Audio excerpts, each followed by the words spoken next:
Welcome back to Good Morning Nepal. Nepal handicrafts Today we have been joined by someone who has been a very true friend to Nepal. Well, it comes to bridging a wonderful and beautiful gap between Germany and Nepal by promoting Nepali handicraft. He is someone who has been passionately promoting Nepali handicrafts in Germany and globally, and also promoting the creative aspects of our local artisans. And it's an honor to have him today with us, who will be sharing his journey on Nepali handicraft and his journey in Nepal itself. Please help me welcome our guest today, Deputy Manager of Tudi, Billo.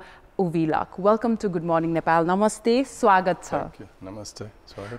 It's a very bright morning and you have joined us today. I would like to start by asking, you came to Nepal, how it was in 1973. In 1973, you came to Nepal as a director for volunteering service. Right, yes. And from that too, you have now your own, you have founded Tudi Billo. So how was that journey? How it all began? I think it began while in the volunteering services for Nepal. So how it all started? Yeah. Well, the business we are doing today started more or less as a surprise to me also. Yes. Because when I came here, I had to work in development projects with our volunteers working in various parts of Nepal. Yes. And I never took any interest in handicrafts. I was fully occupied with my work. Yeah, and that is volunteering. In the projects, right? And then in my second year, a German friend of mine asked me to buy some Nepali handicrafts for a charity bazaar in Germany. So I had no idea about handicraft, but he had given some hints what I should buy, but I had no time. So I asked one of the volunteers who was about to go home, who had time. I asked her to go to the market and buy these things. So she brought to my house. So first time I had a look at Nepali handicrafts. I had never taken any interest before. So I had a look and we sent those things to Germany. And I was told that they were selling well. So when my first term finished after 2 years, then I wanted to keep my relation because I had become friend with some Nepalis and with Nepal. So I wanted to keep the relation. I wanted to have a reason to come back to Nepal. So I started buying handicrafts for myself. I brought them to Germany and I found a very good response. You know, at that time, Nepal, woodcraft, wood carvings, silver jewelry, and one item which I don't see in the market anymore, it's called filigree. Filigree elephant, filigree Christmas decorations, this kind of item. Were selling very well. So I was happy. And it was in very back in the days, where you're talking about how this all started. That was in 75. 75. About 50 barsa agadi. 50 barsa agadi. You already have such a beautiful Nepali as well. So when you say about 50 years back, and when we start something, to be also, as you highlighted about how you felt about Nepali handicrafts, but you were already working in a very humanitarian project, which we call about volunteering services. So as a volunteer, you already had traveled so many countries. You traveled so many countries, and then you came to Nepal as a director as well. So what was that special thing that happened in Nepal that eventually everything worked out for you? So what was that thing for what was that one thing about Nepal that made you stay in Nepal? It was only the handicrafts, or there were other reasons as well? No, not the handicraft. It was mainly the people, the friends I had here, and also the human relation. And I never liked the hills before I came to Nepal. I'm from northern Germany, which is very flat, like Tarai Jastoina. So I came here and I was wondering how I would feel. But then in my job, I had to travel. At that time, there were no roads practically. You know, this Kathmandu Birganj, Kathmandu Pokhara. So I had to walk, and I loved walking, you know, up and down, up and down, up and down. Taranteki, the Dankuta Samasat Kanta, you know. And so I never cared about the Himalayas, but the hilly region I liked very much. I liked to stay in a village, eat Nepali food. Wow. It's a very different perspective that you just gave. Normally when a tourist, in a tourist viewpoint, we talk about the mountains only, but you give a very different analysis about the plains, about the hills, the ups and downs that you really loved. So from being a tourist, like normally when a tourist comes to a country, they come, they visit and they go back. But you came again with a purpose. The purpose was to work on the Nepali handicrafts. It was the people, it was our, I think there's so many things that we like to take the credit for. And as you mentioned about people, yes, we are very hospitable. We really love our roots. We really love to welcome people, and especially people who only wishes good for Nepal. But you know, you say you love to welcome, but you know what happened to me this time in the what happened? In the airport? Yes, in the airport. What happened? The visa officer, he said, "Why do you come to Nepal so often?" Oh, he said that. Can you imagine? This has never happened to me. Okay. No, normally people are happy. I speak a little bit Nepali, they are happy, okay, welcome, Hoina. I was really embarrassed. That sounds horrible. But well, one people's judgment doesn't generalizes how all Nepalese are. So we Nepalese still are very hospitable and welcoming. Sure. And when you talked about this 50 years of long journey, you started with the volunteering services, you've been doing lots of projects as well, and establishing Tudi Billo, if I pronounce it right. Tudi Billo is a very well-established organization that works for the Nepali handicrafts. So can you highlight about why did you felt that this was very important? Tudi Billo has to be the organization in Germany that brings the Nepali products there as well. So what was the importance of that? How it all started? Of course, you loving the products are there, but how it all started? How was the process? Well, after 3 years, in 75, my term was over. After 3 years, I heard that my job is vacant again. So I applied to come back to Nepal as a director of German Volunteer Service. And at that time I was married. So I came here because my wife was still working as a school teacher, and she came to Nepal with a 6-week-old daughter. So for her it was a great challenge. She had never been in any country like this, Africa, America or so. So it was only her love to me that she came. She did not really want to come, but she came for me. And then we stayed here. A son was born in Shantabavan. And then again, after 2 years, when my contract finished, then we were going back to Nepal. I did some more consultancies for GTZ at that time. But then in 1981, we went back home. And my wife didn't want to go back to school. She wanted to be home, take care of the children. And so we decided to try if we can sell Nepali handicrafts again, which I had stopped during the time when I was working here. And then we started buying handicraft, wood carving, silver jewelry, statues, Buddha statues, and this kind of thing. So it started slowly. I had some jobs in university and other places. I did some training and selection of personnel for overseas countries. And slowly, with the money I earned, we could build up the company. And at that time, Nepali kagat was mainly used for wrapping. Wrapping, and then Tibetan prayer books. But not much more. There were what you would find in Kathmandu. Tamil was not at that time. No place. Tamil, but Joche, you know, Joche near Basantapur was the place where tourists would go and buy, and there you would find writing pads and envelopes with red or black print on it. That was all of Nepali handicraft, Nepal locked up paper products. And then UNICEF came and they established a factory in Bhaktapur, and they brought foreign designers because there was no designer here in Nepal for making products that could be sold overseas. So they made very beautiful products and we bought them, a lot of them.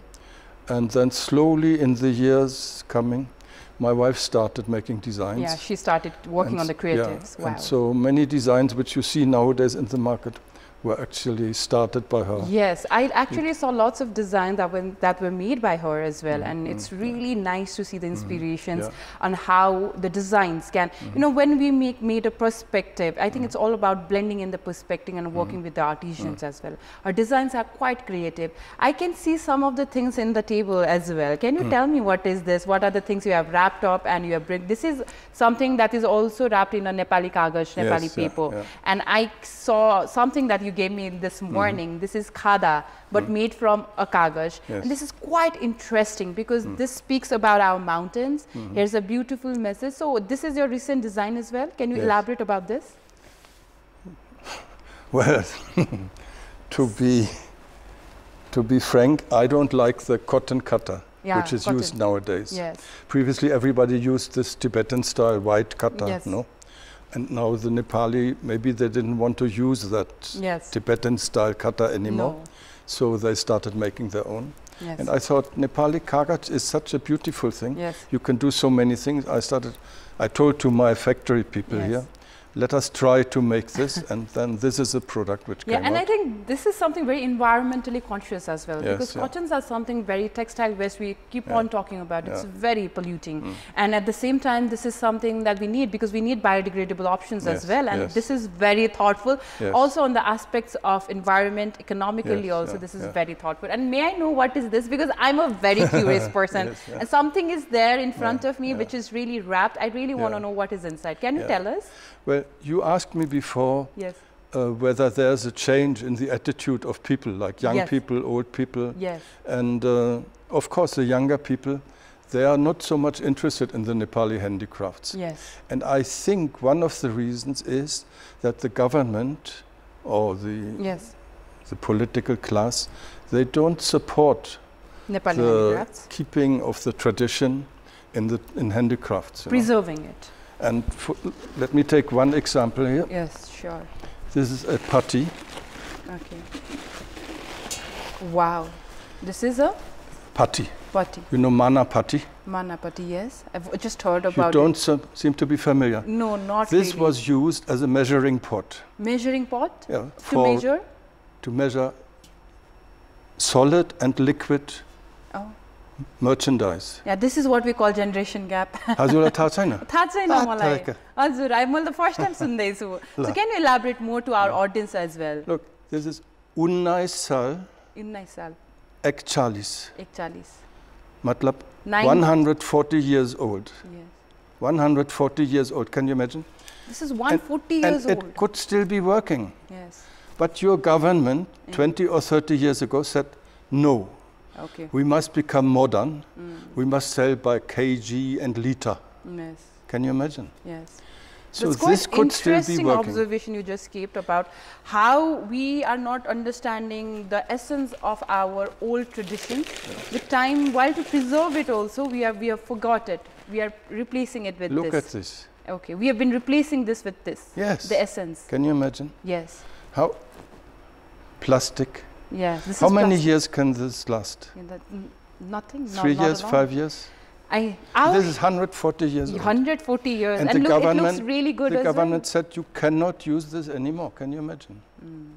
I think you brought a very interesting narrative as well, Uvi, because when we talk about this, when we talk about sustainability, when we talk about preservation, we always like to look for the answers that comes with modern times. But the history always has taught us, our ancestor has always taught us how we can be sustainable. But we are always losing the fact, we are losing the importance, we are losing to understand that our past has the answer, our history has the answer. Like you just bring while you brought this up, I'm really surprised with myself also because I was not aware about this. So why this happens? Do you think that handicrafts has been a formation, like with time we are losing the essence of handicrafts, and who is to be blamed? Government is in one side. As people also are we to be blamed on this? And you know, when this was stopped, then such things were not available in Nepal. They were to be imported. even today, this is imported. This is not made in Nepal. Yes, this is not. So who is profiting from this? This was made by Nepali artisans. This is made somewhere in the world, yes, China or whatsoever, and imported. Yes. So while we talk about promoting Nepali artisans and their talent, and also making sure that how we like benefit, how it benefits them as well. So how do you think how Nepali handicrafts and artisans are being benefited by making products like such?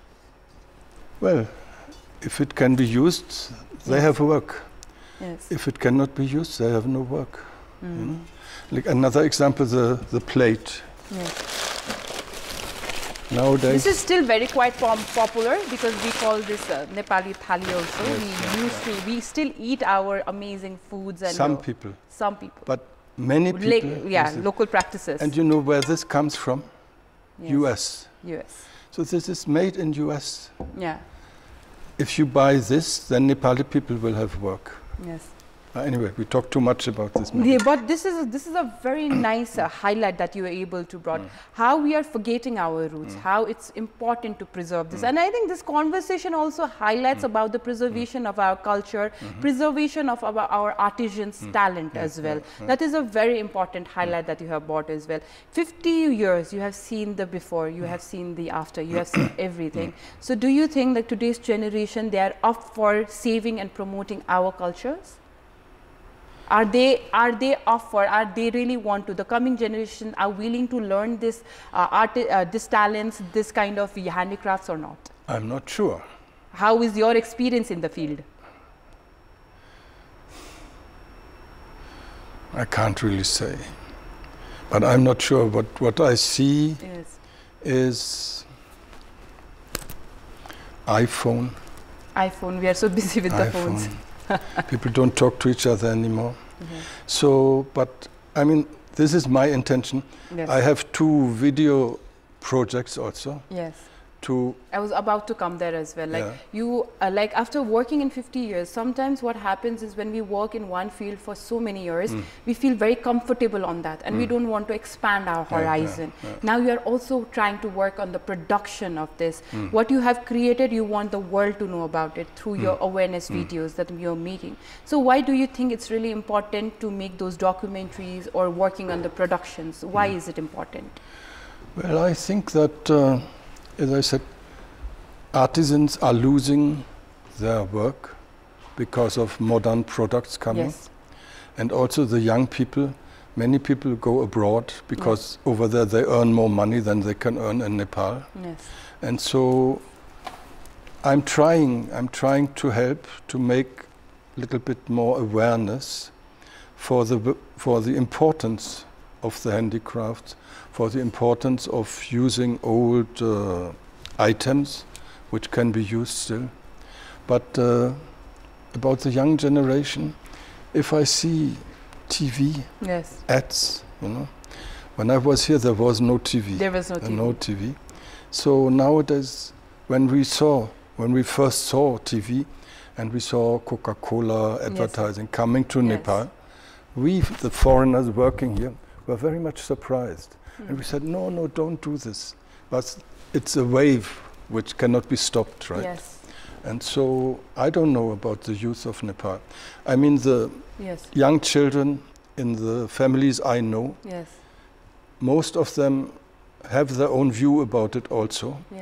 But the majority, I think, is going this modern way. Yes, and when we talk about modernization, there is nothing that that doesn't mean we forget our roots, we forget our culture. It's very important for us to also preserve what we have.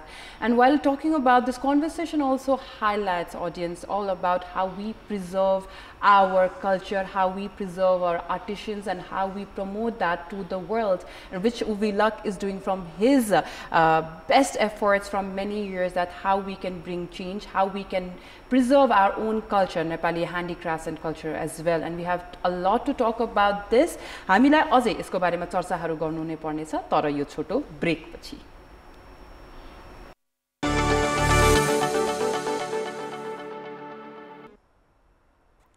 ब्रेकपछि फेरि स्वागत छ good morning नेपालमा ब्रेकमा जानु अघि हामीले चर्चा गरिसकेको छौं नेपाली ह्यान्डिक्राफ्टलाई प्रिजर्भ गर्नको लागि कसरी चाहिँ हामी सबैको भूमिका निकै महत्त्वपूर्ण हुन्छ हामीले आफ्नो इतिहासले दिएको सोलुसन्सहरुलाई नै हामीले चाहिँ मोडर्नाइजेसनको नाममा त्यसलाई चाहिँ कन्ज्युम गर्ने ह्याबिट्स हाम्रो जुन छ त्यो कन्सियस भइरहेको छैन त्यसलाई फेरि कन्सियस बनाउनलाई हाम्रो लोकल आर्टिजन्सहरुलाई प्रमोट गर्नको लागि कल्चरलाई प्रिजर्भ गर्नको लागि नेपाली ह्यान्डक्राफ्ट्समा उभुलक डेप्युटी म्यानेजर अफ टिडी बिल उहाँले कसरी चाहिँ यति वर्षदेखि काम गरिरहनु भएको छ उहाँले गरेको योगदानबाट पक्कै पनि हामी प्रेरित हुनै पर्छ भन्ने चर्चा गर्दै अझै कन्भर्सेसनलाई फर्दर लिएर जाउँ 50 years of time in a country of course says a lot about how you have been rooted with the culture how been you as you love the people here as well you must be very familiar with the Nepali language as well I have heard you speaking Nepali and Nepali is really good even I need to learn some pronunciation from you as well so let's do this translation game where I'm going to ask you few things and you have to say that in Nepali I'll say it in English you have to say it in Nepali are you ready yes okay let's do this okay is this a way to Teratum Teratum janne bato yeyo okay that's cute is Lakshman at home Lakshman Raja Baksincha okay may I know your name Hazoko Subanam Keo okay my name is Priya Sikdal German volunteer service German Swayam Sevak Seva wow where you worked where this is the reason that you are in Nepal so I'll be always grateful for you signing up for German volunteer servicing now this one might be a tough one but I still would like to ask you can you sing a Nepali song well, I can sing but I don't sing well so I don't know whether you want to hear I think our audience would love to see hear you sing Nepali song but then I must tell you when I used to sing this song when my children went to bed when we were in Nepal and we kept this tradition in Germany wow and singing now my daughter who has 2 sons she is also singing this song to her sons. Wow. And just before I came here, I was so surprised. The elder son, Bara Borsako, he sings the song. Can you imagine? Nepali ma. Now I'm so curious about to know about this song. Ukali chodera, bije pokola tadera, sani lai bolonda boldaina, ponupir poryo, janlai ponupir poryo. Ganda kikoti raima, bacha mahami kaleko. Oh wow, that deserves a round of applause. That is so well. That's amazing how you said that. This is a beautiful song. I think it's not about the voice. What matters is the heart. And you had both heart and voice and the soul in this song. That's amazing. I must really say how you've been promoting Nepali culture, Nepali root. It really signifies about how the world should be, how we should be promoting each other. In the world today, where we are, Uvik, I really would like to know your opinion on this, where we are fighting for so many things. What do you think really this world should be focused on to build peace? Peace? Yes. Cooperation? You know, I'm from a rich country. Nepal is still a poor country, but then there is so much wealth in Nepal. The streets are crowded. Even you have more EV cars here than we have in Germany. The percentage of EV cars is higher in Nepal. Yes, we do. So the imbalance between poor and rich, it's rather growing. The UN said at one time by now it would be more equal, but it's growing. And then there are some people who like to make wars, you know. So, well, we have to try to be peaceful. We have to try to respect each other. But then, like in Germany now, we never cared much about our army. But now because of the Ukraine war, the budget for the army is doubled, tripled, you know. So we are wasting our money on arms again. And we always said in Germany, never again. Never again. Germany was participating in 2 world wars. We said, my generation was brought up 70 years without war. And my parents always said, never again. Now it's starting again. But I mean, the one individual is helpless, but we have to join together. Like, I don't know really about the teacher strike here, but people have to go to the street and have to voice that we don't, what the politicians are doing, we don't want that. Be it in Nepal or anywhere in the world. Or anywhere in the world, right? Like few people's misunderstanding should not be a price that the common citizen should be paying, definitely. Long history of our wars where we, rather than learning from it, we are not learning from it. Only the world needs is our humanity and peace actions. And while saying so, you have been collaborating with Nepal and Germany, like you are bridging the gap by taking Nepali handicrafts to German and working in that from very many years now. So now after working in Nepali handicrafts and working with the artisans for so many years, how do you envision, how do you vision, how is the future of Tudi Billo looks like?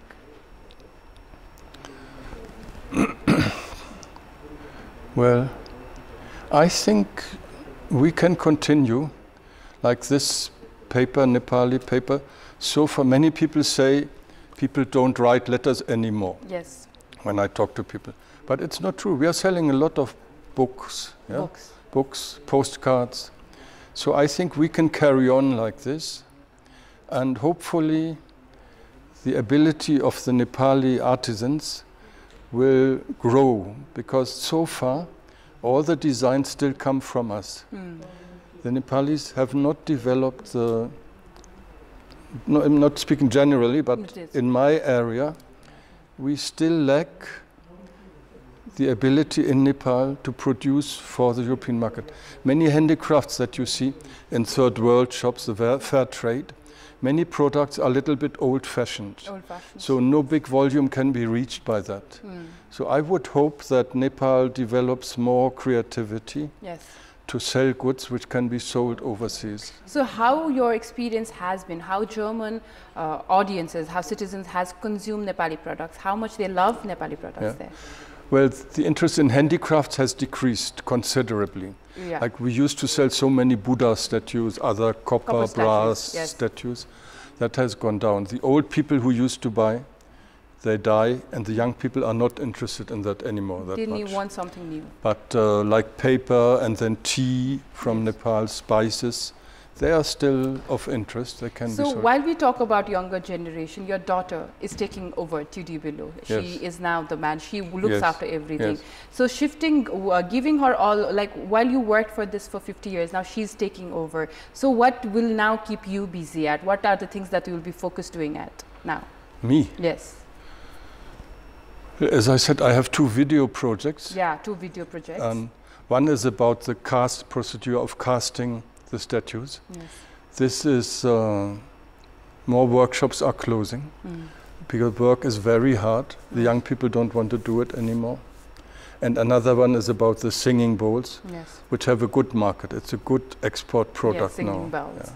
And I hope that with such videos, the interest in the product This is basically an awareness video that you are trying to make now. And this, the reason behind to make this video is why you want to work on these videos now?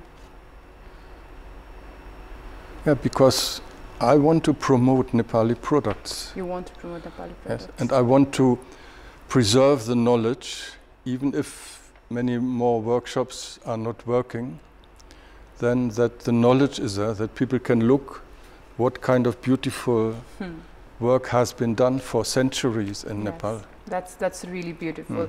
We are almost at the end of our show, and while ending the show, we'd like to end with this one beautiful question that we'd like to ask.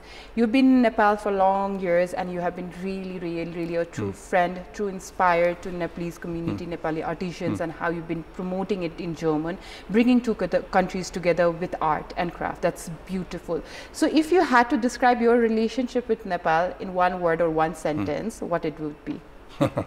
Maya. Maya.